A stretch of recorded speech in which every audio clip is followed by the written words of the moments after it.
Patuloy na nakaalerto ang East Avenue Medical Center para sa mga biktima ng paputok ngayong unang araw ng bagong taon. At may unang balita live si James Agustin. James!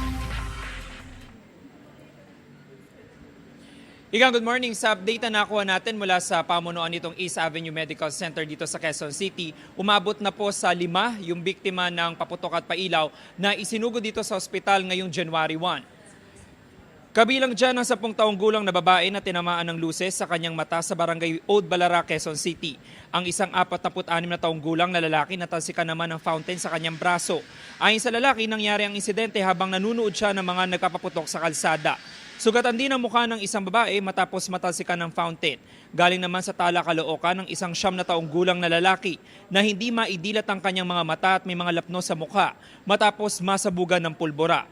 Isinugod din sa ospital ang isang lalaki na nagtamo ng tama ng bala ng baril sa kaliwang binti. Inimbestigahan pa raw ng mga otoridad kung ito'y insidente ng ligaw na bala.